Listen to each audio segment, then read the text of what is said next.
Bueno, a partir de ahora estoy grabando, esto lo van a tener en el sistema.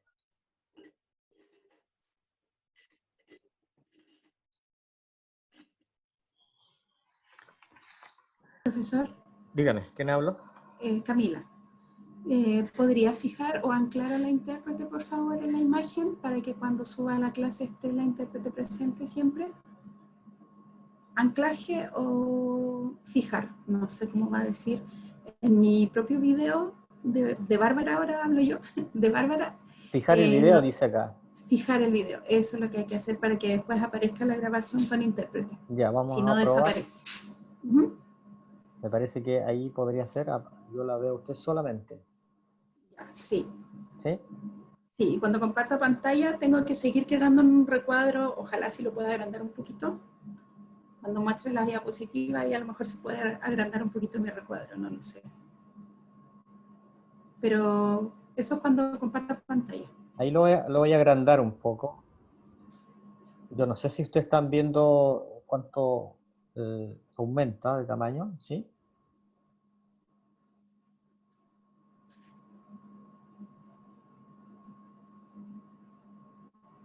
Ah. ¿Se ve bien Camila ahí? dice, yo lo estoy viendo en pequeño, dice Camila, veo dos pantallas, entonces no sé si se está aumentando o no el tamaño. Yo lo veo, o sea, yo lo agrandé, ¿ya? Eh, sí, casi lo dupliqué en tamaño, casi, ¿ya? Por si acaso. Oye, igual lo puede agrandar Bárbara. Con su mouse se acerca a la ventanita y sale como un icono para agrandar la ventana. Sí, lo que pasa es que la grabación interesa que quede lo del profe. Ah, claro, la grabación. No, sí, entiendo. Pero si ella lo quiere ver más grande ahora, igual lo puede agrandar. Sí, no, sí, ella sí sabe eso. Ah, ya. Bueno, pero Ya, si el profe lo ve así, Gracias por el supongo que consejo. se verá en la grabación. yo al menos, gracias, no sé quién habla ahí, pero gracias por la ayuda, al menos lo veo el doble de lo que había puesto. Vamos a ver, esperemos, si no, bueno, hacemos podemos grabar nuevamente en algún intento si no resultara, ¿ya? No, don Nicolás. Bien, gracias. Gracias, Nico.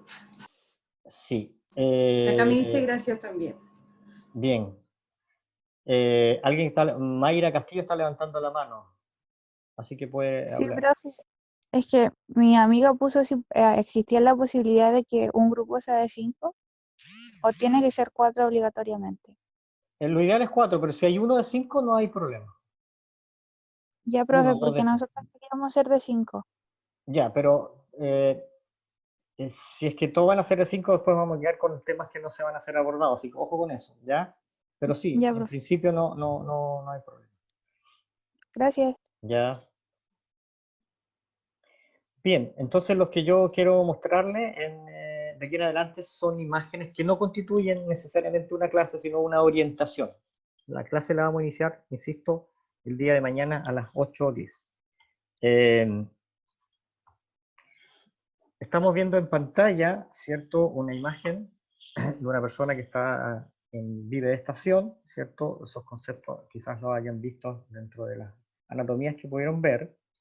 Eh, y un momento, le voy a pedir que si tienes consulta por audio, porque a veces se suele desaparecer el chat, ¿ya? O levantar la mano, a veces suele pasar, pero bueno.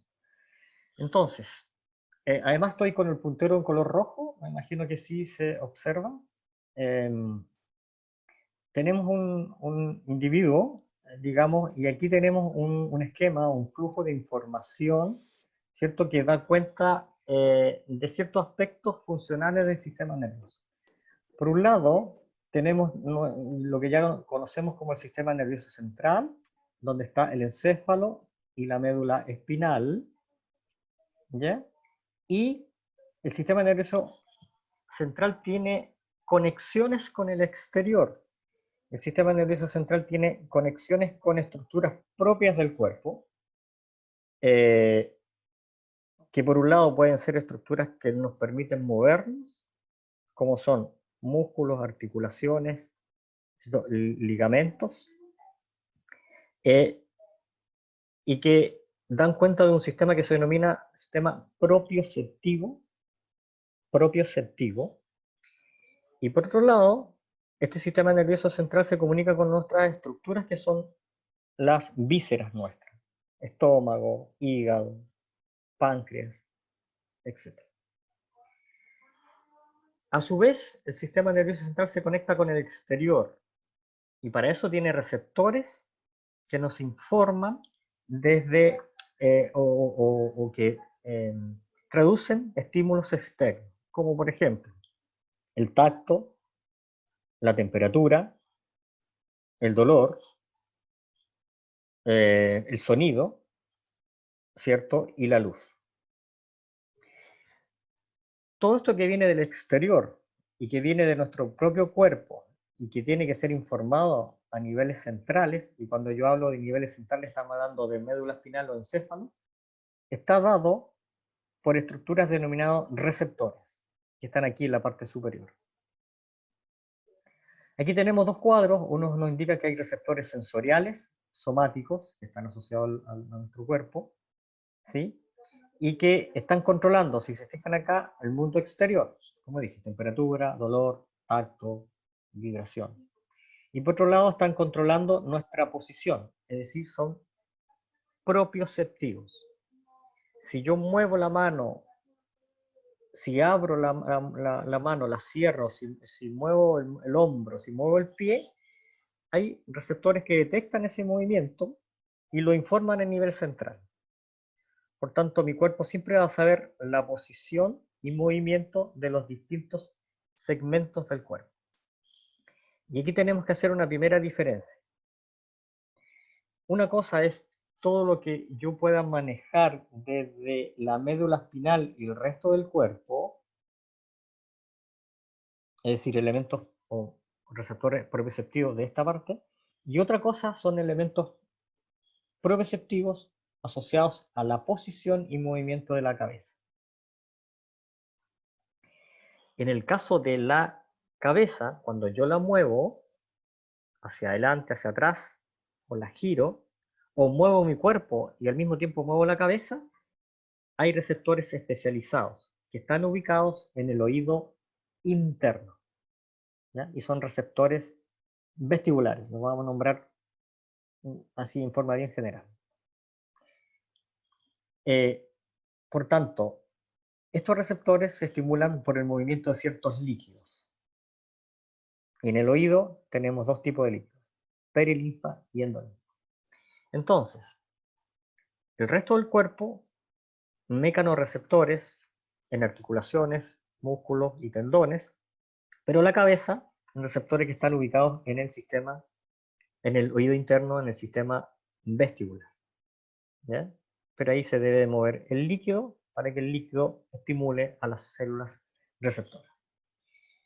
En la piel vamos a encontrar los receptores de temperatura, dolor y tacto. Y ahí tenemos el complemento a los receptores sensoriales somáticos que aparecen en este primer recuadro. Luego, por otra parte, tenemos receptores sensoriales viscerales, que van a estar asociados a las vísceras, pero también van a controlar sistemas de condiciones internas, como por ejemplo la concentración de CO2, la presión sanguínea. Y a nivel de del tracto gastrointestinal, por ejemplo, la distensión o no de estos elementos, el movimiento o no de esta musculatura. Toda esta información, gracias a los receptores, va a convertirse o se va a denominar como la vía aferente, que aquí aparece como división aferente, es decir, la entrada de información a nivel central.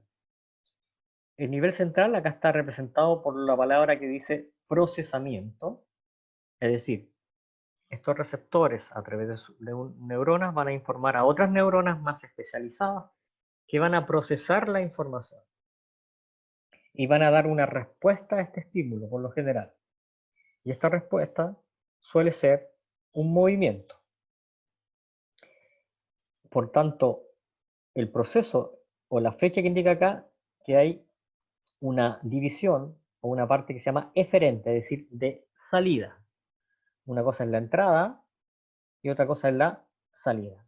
Estamos hablando de aferencias Estamos hablando de eferencia. En el intertanto hay un sistema de proceso, un análisis. ¿Ya? Bueno, la respuesta motora puede tener, según esto, dos aspectos. Uno asociado al sistema nervioso somático, y que lo que va a hacer es mover un músculo esquelético, músculo del miembro superior, músculo del miembro inferior, músculos que son voluntarios, que yo los muevo gracias a la decisión que tomo de hacer ese movimiento.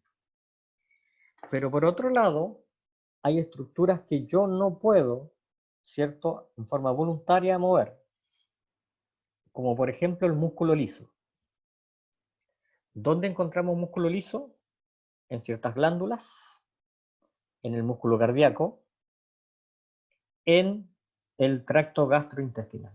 Esos músculos no se mueven a voluntad, se mueven gobernados por un sistema que es el sistema nervioso autónomo, también conocido como sistema vegetativo, y que tiene dos componentes, uno denominado división parasimpática y otro denominado división simpática. ¿Ya? Ambos son complementarios, pero son antagonistas. Es decir, si uno contrae, el otro relaja. Si uno produce vasodilatación, el otro va a producir vasoconstricción. Es difícil decirle que cuál produce vasodilatación o vasoconstricción, porque va a depender del órgano. Lo que ustedes tienen que saber que son antagonistas. Si uno hace una cosa, el otro hace lo contrario. Si uno acelera el corazón, el otro lo relaja. Si uno aumenta los periodos de ciclos de respiración, el otro lo disminuye, etc. Ahora, en paralelo a esto, si se fijan acá con estas líneas discontinuas, aparece el sistema nervioso entérico, y el que está encargado específicamente de la musculatura lisa del tracto gastrointestinal, pero que también está gobernado por este gran sistema nervioso autónomo denominado autónomo vegetativo. Eso como concepto general. Ahora, en esta imagen que ven ahora, en colores, está representada una neurona que tiene varios elementos que se denominan dendritas, ¿ya? Que la estoy marcando yo acá. Tiene un cuerpo o soma neuronal, y que tiene un núcleo. ¿Ya? Luego de esto viene una gran estructura que se denomina axón, eso que está aquí. El flujo de información de la neurona, que son impulsos eléctricos, que lo van a ver y seguramente lo vieron en fisiología y quizás van a profundizar en esta asignatura, va por lo general desde la dendrita, soma y axón. Esa es la dirección. ¿Ya? Ahora, una neurona se contacta con otra neurona y forman cadenas de neuronas. Y el contacto es a través de lo que se denomina las sinapsis. ¿Ya? Aquí hay una transmisión de información de una neurona a otra. Esta transmisión puede ser de excitación o de inhibición. Es decir, puede ser, en términos simples, positiva o negativa. ¿Ya? Va a estimular o va a inhibir a la neurona que le sigue. Entonces, las neuronas se van a comunicar a través de estas sinapsis. Cuando nosotros veamos algún sistema, cualquiera sea, por ejemplo, se me ocurre, el sistema visual, es un sistema que va a captar información de la luz. Por tanto, ¿qué tenemos que tener? Un receptor. ¿Ya? El receptor va a transmitir a una primera neurona. Nosotros la vamos a llamar siempre N1. N mayúscula 1, N1. Esa N1 va a transmitir a una N2. Esa N2 una E3. Esa N3 a una N4 y así sucesivamente. Entonces va a haber una cadena que va a conformar la vía y que las neuronas van a estar conectadas entre sí a través de las sinapsis. ¿Sí? Recuerden que la información le llega a la neurona a través de las dendritas y transmite a través del axón. Ahora, si se fijan, este axón que está marcando aquí tiene relación con el soma del cuerpo, pero podría el axón también ser, unirse a otro axón. Aquí si se fijan en el corte, un axón se está uniendo a una dendrita. Un axón se puede unir al soma, un axón puede conectarse con otro axón. Por tanto, hay una variabilidad de estas estructuras y de estas conexiones. Entonces, una forma fácil de estudiar los sistemas es ver si es aferente o eferente, como lo vimos antes. Si es aferente, siempre marcar un receptor, saber dónde está ubicado. Si es propioceptivo, por ejemplo, ya saben que van a estar músculos, articulaciones, tendones. Si es interoceptivo o visceroceptivo, ya saben que van a estar en las vísceras. Intestino grueso, intestino delgado, estómago. Si es un receptor exteroceptivo, ya saben que va a estar, si es de visión, en la retina, si es de olfato, en las fosas nasales, si es de oído, en el oído interno, etc. Y luego van a generar ustedes la cadena de neuronas, desde la N1 hasta la N, hasta lo que sea, hasta el final. Generalmente a veces uno estudia hasta la N4 o N5. Para cada N1, o N2, N3, ustedes lo que tienen que hacer en el estudio es ubicarlas. ¿Dónde está? Por ejemplo, la N1 de la vía visual está en la retina. La N2 de la vía visual también está en la retina. Pero la N3 ya está a nivel del diencéfalo. Y la N4 ya está a nivel del lóbulo occipital. Así podrían también estudiar un sistema auditivo. El receptor en el oído interno, N1 en el oído interno, N2 en el tronco cefálico y así sucesivamente. Las neuronas además se apoyan de otras células que están dibujadas acá y que algunas tienen nombre, o la mayoría de estas, como por ejemplo un astrocito, ¿ya? Que en principio siempre se describía como que eran de soporte. Ustedes por la profesora Carolina Martín seguramente le van a dar otras funciones. ¿Ya? Están ayudando, están colaborando, están soportando la estructura que están ahí. Ayudan con el metabolismo, incluso ayudan con la sinapsis. Después tenemos otro que es el oligodendrocito que aparece aquí. Si se fijan, el oligodendrocito está colaborando con los axones, lo está protegiendo, está formando vainas de mielina, que es como una capa de lípidos. Yo siempre lo asocio a un cable eléctrico, estos cables de color rojo, blanco, que si usted le saca la parte plástica, encuentra el cobre, ¿cierto? El cobre sería el axón. Y la parte blanca del cable, del enchufe, es la vaina de mielina, que en el caso del sistema nervioso central está representado por el oligodendrocito. ¿Ya? Nos protege. Pero fuera del sistema nervioso central hay otra célula que cumple la misma función. Si lo leen por ahí, es la célula de Schwann. ¿Ya? Entonces, tanto oligodendrocito como Schwann producen vaina de mielina. La única diferencia es que uno se encuentra en el sistema nervioso periférico, Schwann, y otro en el sistema nervioso central, oligodendrocito. Una de las patologías que afecta el sistema nervioso central es la destrucción de estas vainas de mielina y con esto el compromiso de la secuencia de transmisión por pérdida de velocidad o prácticamente falta de transmisión de una neurona a otra. ¿Ya? Que entiendo que es uno de los seminarios que está ahí. Bueno, el astrocito, si se fijan acá, tiene una función importante que también que está cubriendo aquí un capilar. Esto que está aquí al medio es un glóbulo rojo. ¿Ya? Esto que está aquí corresponde a un músculo. Los vasos sanguíneos tienen musculatura lisa. Y si tienen musculatura lisa, como aprendimos un rato hacia atrás, está gobernado por el sistema nervioso autónomo. Luego podemos ver acá parte de la protección del sistema nervioso central como en la vía madre. La vía madre es una de las 3 meninges. ¿Ya? Alguien está escribiendo por el chat, sería bueno que lo exprese porque... Ah, ya. Sí, don Matías, ahora logro ver el chat. ¿Qué pregunta quería hacer? Quería preguntarle de cuántos integrantes son los grupos. Dijimos 4, máximo 5, pero para muy pocos grupos, ¿ya? Sí, porque había pensado que son 12 grupos, creo. No, mire, Y en principio hay 12, pero podríamos aumentar el número de temas, agregar 2 temas más, ¿sí? pero pueden ser de 5 entonces. No es lo ideal. No es lo ideal. Ya tenemos una autorización para uno, pero no podemos utilizar más porque la idea es que podamos evaluarlos como grupo y la presentación suele durar 20 minutos. Entonces la defensa a veces es muy pequeña por estudiante. ¿Ya? Mm, Lo vemos con la delegada, Matías. Ya, gracias. Bien.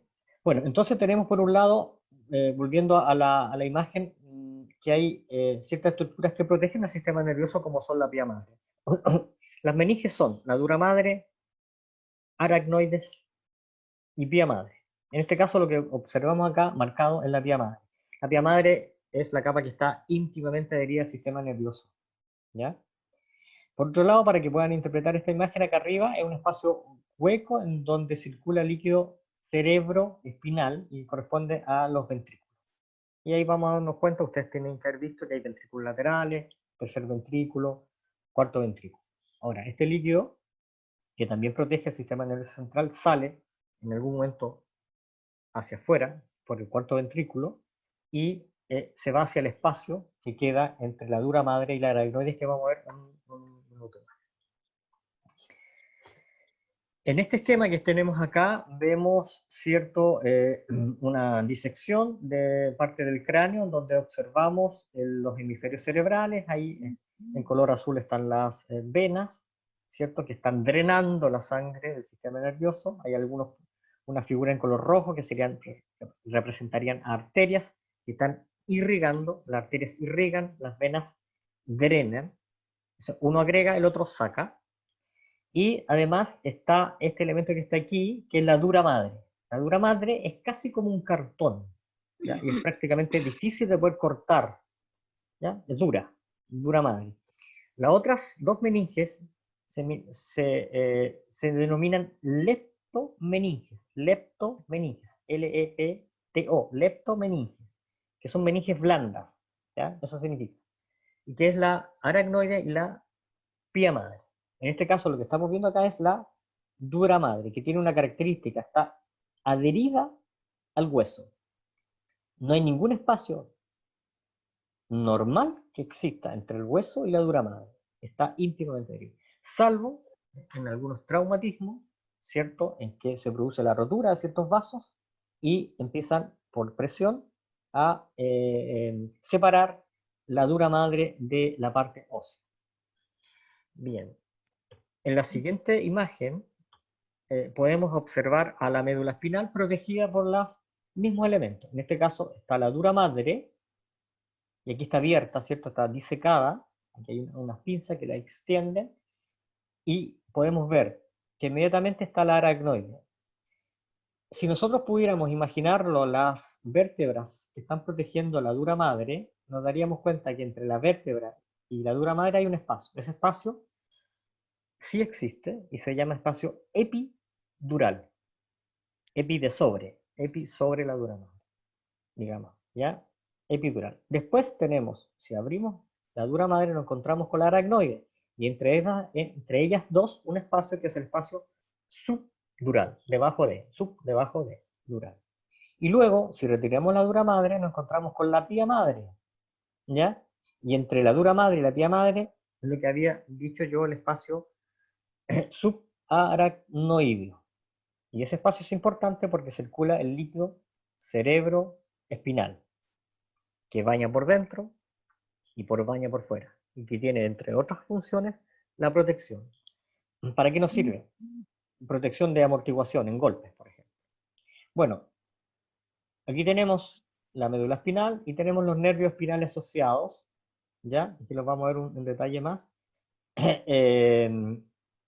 Cuando hablamos de segmentos medulares, que es otro término que podrían encontrar ustedes en la literatura, segmentos medulares, lo que van a encontrarse es segmento medular. Y un segmento es todo esto. Un segmento es un espacio de médula más un nervio espinal. ¿Sí?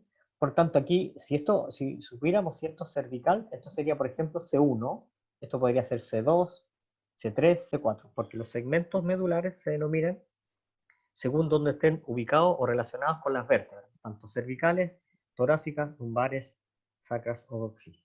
¿Ya?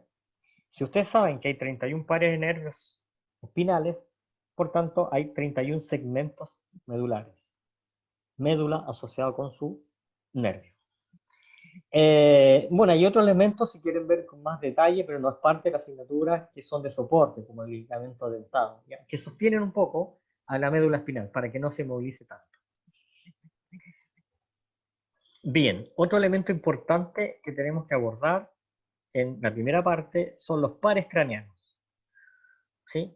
Tenemos los nervios espinales, pero tenemos pares craneanos. Estos nervios, que son 12, ¿sí? Tienen una característica. No se generan en la médula espinal, salvo una excepción, que los voy a nombrar. Generalmente 10 son en realidad pares craneanos, y los dos primeros, que están acá, el olfatorio y el óptico, en realidad son prolongaciones o proyecciones de el telencéfalo para el primer par craneano y del diencéfalo para el segundo par craneano.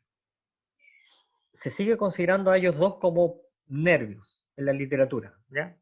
Pero la literatura más especializada siempre le va a hacer ese alcance.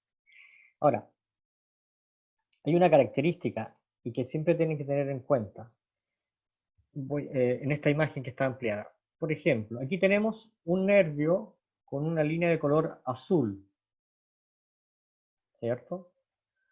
Un nervio óptico con línea de color azul. Nervios de la cavidad orbitaria con línea de color rojo. El nervio trigémino, que me imagino lo conocen, hay muchas patologías asociadas, dolor de cara, ¿cierto? Tiene dos colores, tiene fibras azules y fibras rojas. El facial, dos colores, rojas y azules. Y aquí hay una diferencia, el trigémino tiene más fibras azules que rojas, y el facial es al revés, tiene más rojas que azules. Bueno, rápidamente, el vestíbulo coclear, solamente líneas azules, el glosofaringio, azules y rojas, el nervio vago, azules y rojas, el accesorio, solamente rojas. Va a depender un poco del accesorio, del autor que quieran que lo lean, ¿ya? La mayoría de los autores, el 99,9%, habla que tiene solamente un componente, que lo vamos a transformar. Pero si estudian Rouvier, anatomía Rouvier, deberían de acá dibujar una línea azul también. Y el hipogloso, que tiene que ver con la lengua, principalmente, tiene solamente líneas rojas. Ahora, ¿qué significan estas líneas? Lo azul se representa el sistema nervioso siempre como aferencia, entrada. Está llegando información. Por ejemplo, aquí, de las fosas nasales, el olfato. Por ejemplo, aquí, la luz del bulbo ocular. Por tanto, estos nervios solamente transmiten aferencia, también se denominan sensoriales, ¿ya? El 1, el 2 y el octavo se denominan sensoriales. Llevan información hacia nivel central. En cambio, estos que están acá, que son los oculomotores, cuando yo hablo de oculomotores, incluyo al tercero, al cuarto y el sexto en las clases que vamos a hacer. Tienen solamente un componente que es rojo, por tanto esto es salida. Es decir, desde acá la información va hacia afuera, es salida, es actividad eferente, por tanto es motora, según lo que vimos antes. Es decir, van a contraer estos músculos para mover el bulbo ocular. El trigémino es mixto desde este punto de vista, es decir, tiene información que es sensitiva, pero también tiene información que es motora. ¿Ya? Entonces, esto es un nervio mixto. Esto es un nervio motor, esto es un nervio sensitivo o conocido como sensorial en el caso del 1, el 2 y el octavo.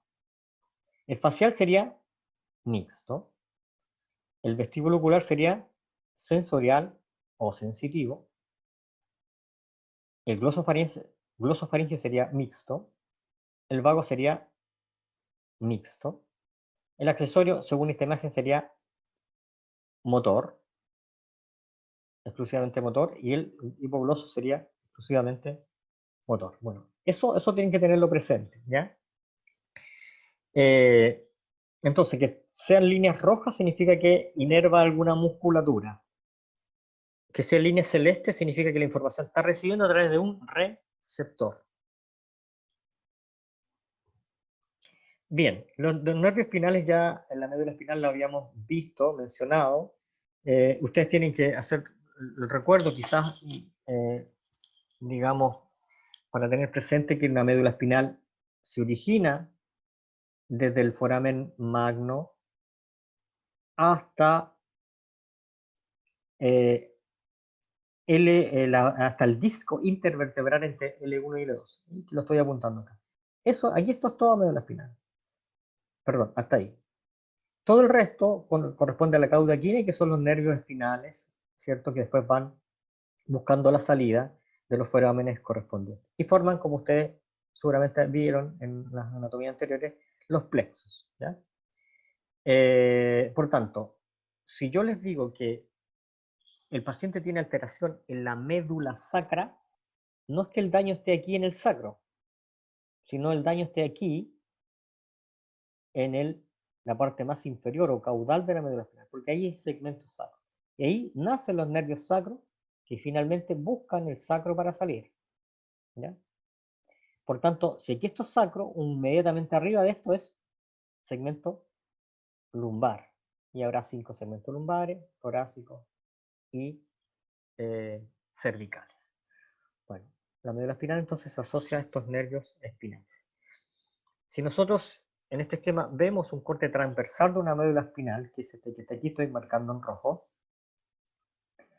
yo puedo diferenciar qué es anterior y posterior. Esto para mí es anterior, porque acá está la fisura mediana anterior, que es más profunda, ¿cierto? Esto me identifica que esto es anterior. Por tanto, esto es posterior. Algunos lo nombran como ventral y otros como dorsal, ¿ya?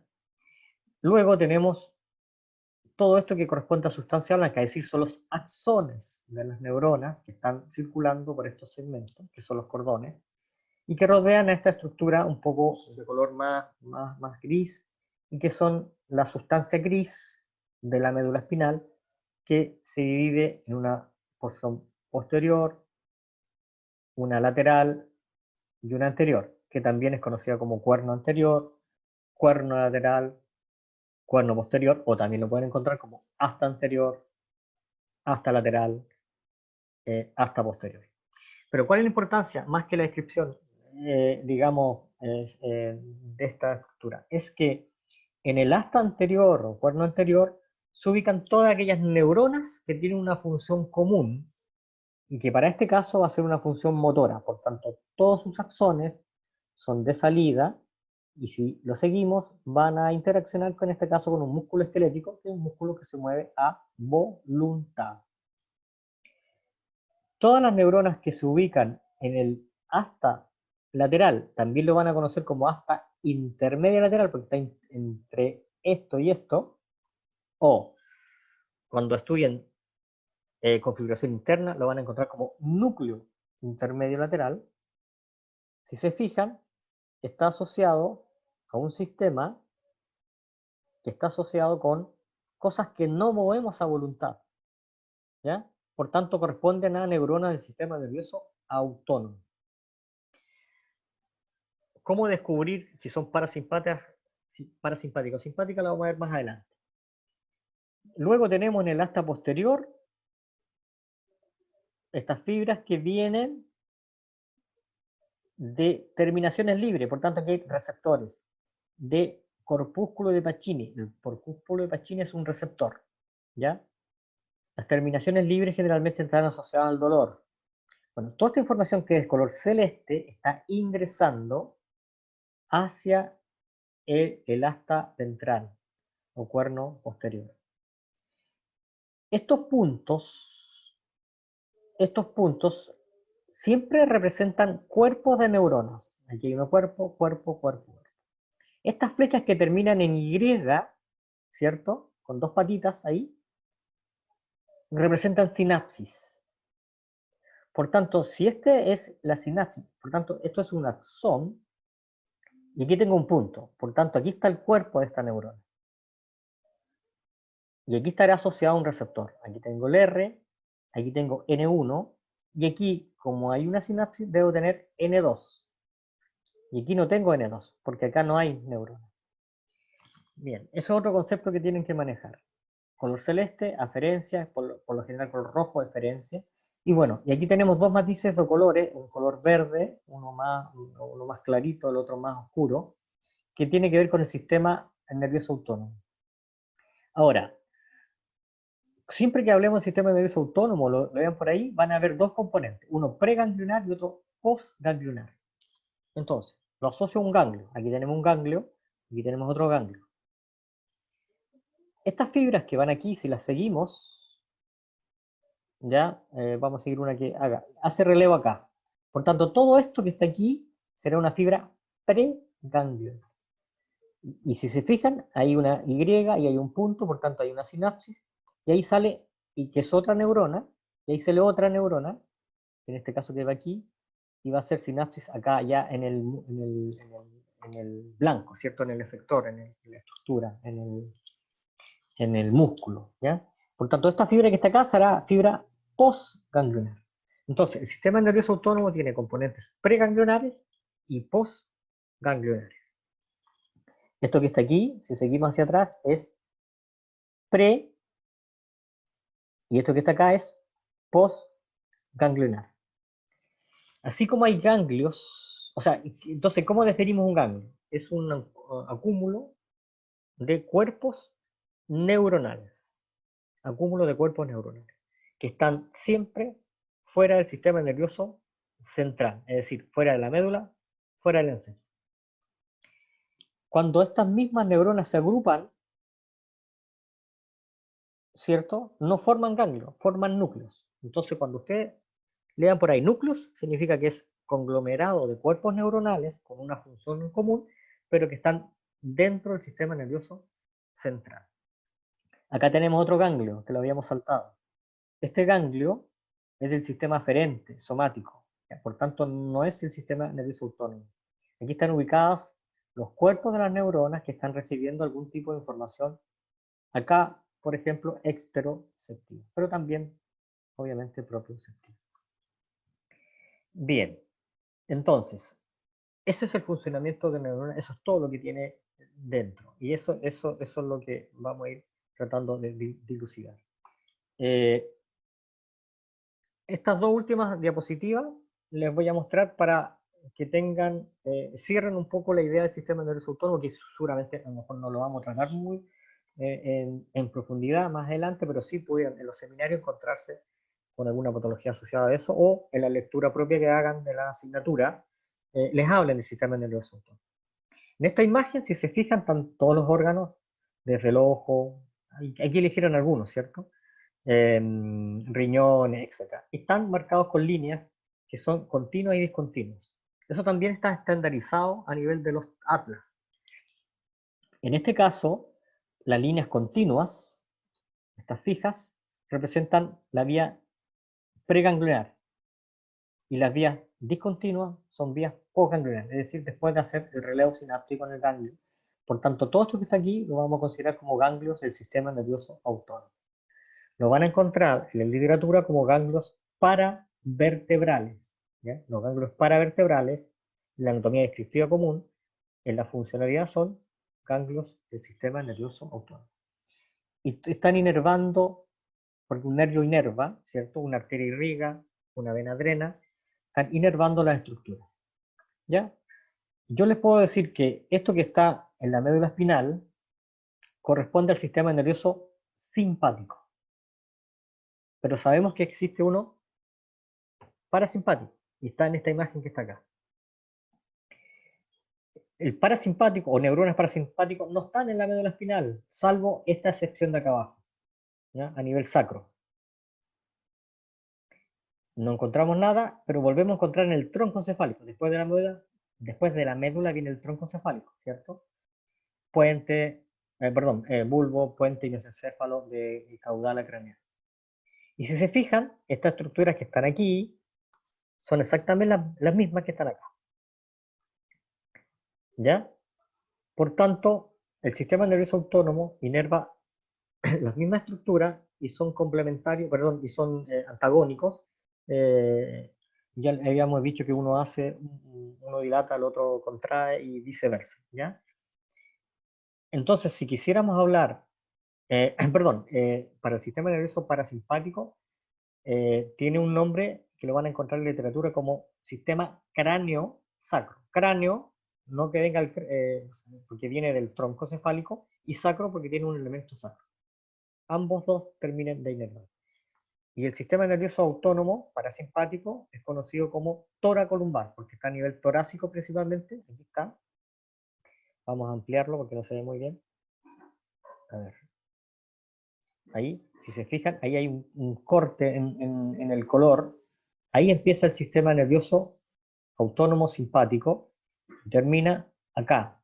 Por tanto, es tóraco, de torácico, lumbar. ¿Ya? Entonces, el sistema nervioso autónomo lo van a encontrar como cráneo sacro, saben que es parasimpático, o tóraco lumbar, saben que es del sistema nervioso autónomo. Y si quisieran ver el conjunto de esto, finalmente tendrían que ver una imagen como esta. Y aquí están ambos. ¿Ya? Aquí está el cráneo sacro, es decir, parasimpático, y está el tóraco lumbar. Bien. Bien. Entonces, esos son yo les voy a subir otras imágenes que no las vamos a relatar, se las voy a mostrar rápidamente, ¿ya? Para que las tengan y las guarden, las vamos a utilizar en algún momento. Por ejemplo, una imagen para el sistema nervioso auditivo. Y aquí están todas las interacciones que tienen con todas las neuronas que participan. Una imagen o varias imágenes para el sistema vestibular. ¿Sí? El sistema vestibular es extremadamente importante en el aprendizaje. Es uno de los que se tiene que desarrollar y estimular en los niños. ¿Sí? Por ejemplo, aquellos niños que uno los cuida y que no se vaya a balancear, que no se suba al trampolín, etc., es un error. El sistema vestibular necesita estímulo, ¿ya? El aprendizaje está basado en un buen desarrollo del sistema vestibular. Pero aquí hay un ejemplo de su estructura. Esta estructura que está ahí dice relación. Esto es oído, esto es pares craneanos que mueven un ojo, esto es núcleo interno. Cuando yo muevo la cabeza, se mueven los ojos de forma automática. Y esto da cuenta de eso. ¿Ya? Vamos a ver. Después aquí tenemos otro autor. Oído, cerebelo, médula espinal. Siempre ustedes han escuchado que el oído interno está asociado al equilibrio. ¿Sí? Cuando yo me voy cayendo hacia un lado, ¿qué es lo que hago? ¿Cierto? Acciono mis miembros inferiores para contraer los músculos. Y esta acción viene del oído interno que informa el movimiento de la cabeza hacia la médula espinal, el ajuste de los músculos que se tienen que contraer, ¿ya? En los músculos extensores de los miembros inferiores para mantener el equilibrio. Y otro concepto que van a tener que ver es que si yo contraigo un músculo extensor, cada músculo tiene un antagonista, es un flexor. Por tanto, inmediatamente tengo que inhibir el flexor. No puedo contraerlos ambos, ¿ya? Si no pierdo el equilibrio. Otro elemento que tenemos que repasar es el cerebelo, que está aquí en colores. Esto es un corte sagital, un esquema donde está mesencéfalo, puente y bulbo. Este espacio en blanco corresponde al cuarto ventrículo y aquí está el cerebelo. Y el cerebelo no nos interesa tanto la descripción anatómica, nos interesa la parte funcional. Por eso aparece esto como territorio funcional del cerebelo. Cerebelo, perdón. Tenemos un cerebelo más viejo, aquí, un cerebelo más nuevo, paleo, y uno más nuevo, neo. Esto es la evolución, ¿ya? Bueno, se van a dar cuenta que en esta imagen también es un cerebelo abierto. Este es el arqui, también es conocido como vestíbulo cerebelo. Este es el paleo, también conocido como espino cerebelo. Y esto es el neo, también conocido como cerebro ¿Ya? Bueno, estos esquemas también dicen relación con las interacciones. Para que los tengan, lo voy a pasar en forma rápida. Sistema visual, esto representa todo el sistema visual, todos los receptores, N1, N2, ¿ya? Un sistema motor. Para hablar del sistema motor tenemos que saber de tálamo, de núcleos basales, de cerebelo, de puente, ¿ya? Por tanto, la unidad 1 es importante. Homúnculus motor, este es un corte coronal, ahí está el cuerpo calloso, lóbulo frontal, lóbulo temporal, la fisura lateral, por tanto aquí hay, este es un homúnculo, es decir, un hombre dibujado amorfo, pero da cuenta que hay más neuronas dedicadas a la cara que más neuronas dedicadas al pie. Eso es un homúnculo en términos simples. Un sistema motor integra núcleos, que ustedes tienen que haber estudiado y nosotros vamos a repasar. Corteza, tálamo y núcleos de la base. Hay un sistema simple, un sistema más complejo. Mientras más complejo, más núcleos, en definitiva. Aquí hay fibras descendentes que vienen de la corteza, fibras descendentes motoras que vienen del tronco cefálico. Una parte importante para ustedes es el elemento del tálamo, que integra mucha información, recibe todo menos el olfato. Alguien está escribiendo en el chat, si lo puede hablar, estoy por terminar. Finalmente está la corteza y los hemisferios. Preguntando, profe, si va a subir al PPT. Ambas Eso es. cosas, ambas cosas. Ahí. Ya. Y aquí tenemos corteza cerebral. Nosotros vamos a estudiar que hay cortezas con función única y cortezas con función doble o multimodal. ¿Ya? Cuando escuchen por ahí corteza de función única, corteza motor. No hace más que producir movimiento o relacionarse con movimiento. Corteza sensitiva recibe información. Pero a diferencia hay cortezas que son multimodales, es decir, procesan mucha información a la vez y que son las más complejas. ¿Ya?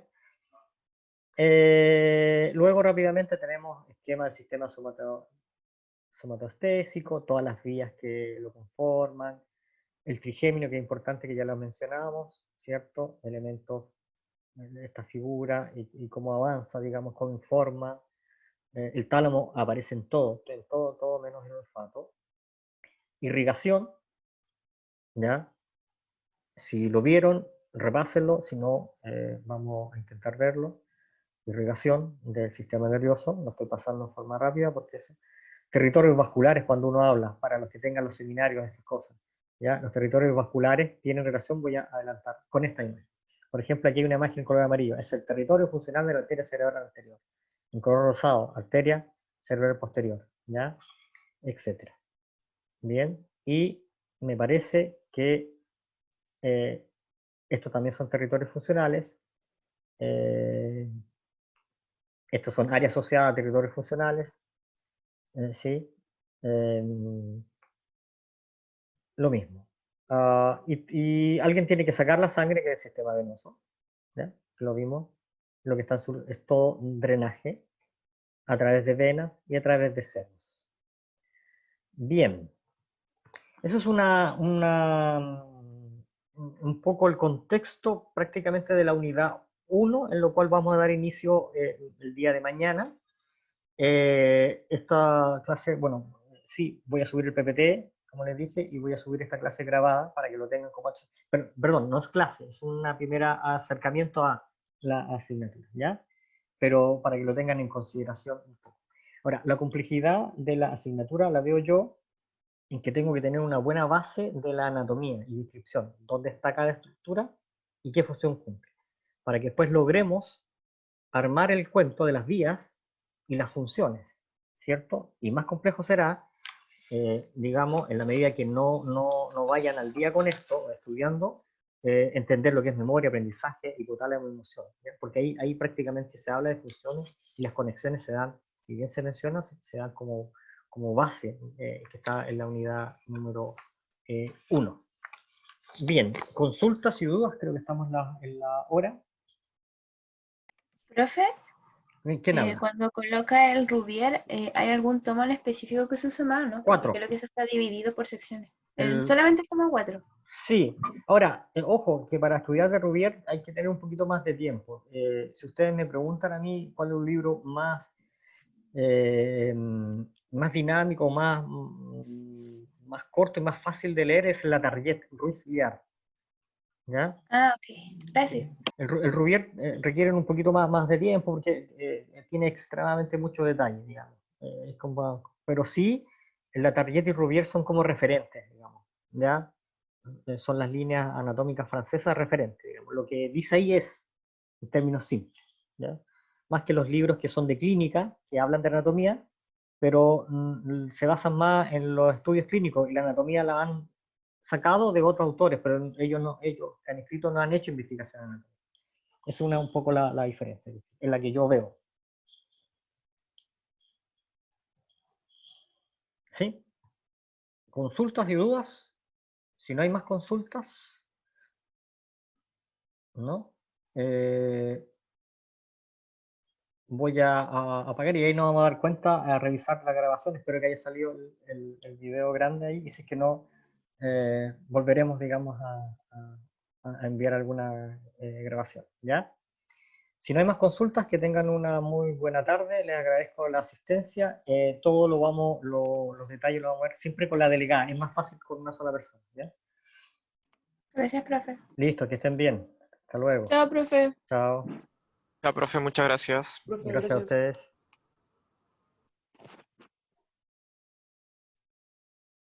Chao, Mauricio, gracias. Hasta luego, Bárbara, que esté bien. Igual. Mauricio, Dígame. una pregunta con los links. ¿Los links van a ser los mismos siempre, recurrentes? Mira, o... lo iba a hacer recurrente en un principio, pero me pasó que como no tenía que preguntarles por la disposición de horarios, cierto. yo no lo he hecho, ¿Ya? ¿ya? Entonces yo tengo claro que los días jueves va a ser recurrente, tengo que ponerme de acuerdo con la delegada si los miércoles va a ser 9:50, 11:30, y ahí yo los hago para todo el semestre porque es más fácil para mí. Sí, Ahora, claro. la profesora Carolina Martín va a grabar la clase. Sí, sí. Se la va a subir grabada, El pero yo- sistema del año pasado. usted ya ha trabajado con ella. Semestre pasado trabajamos con ella así. Sí, Perfecto. asincrónico. Ujú. Ya, listo. Ya. Y entonces lo que yo te iba a solicitar era si podías enviarme siempre cualquier link que sea para cualquier clase o incluso alguna actividad extra al correo PIES. Sí, ese correo PIES me lo ¿Carmen te lo dio? sí, me lo pasó Carmen. Ya, entonces a ese, previo a las clases, porque si no yo no puedo entrar. Ya, Así perfecto. que eso es solicitud encarecida. Ya. Muchas gracias. Más tarde voy a enviar el de mañana en la mañana. ¿Sí? Ya, perfecto. Listo, Muchas que esté gracias, bien. Mauricio. Que estés Ya, bien. chao. Igual, chao, chao.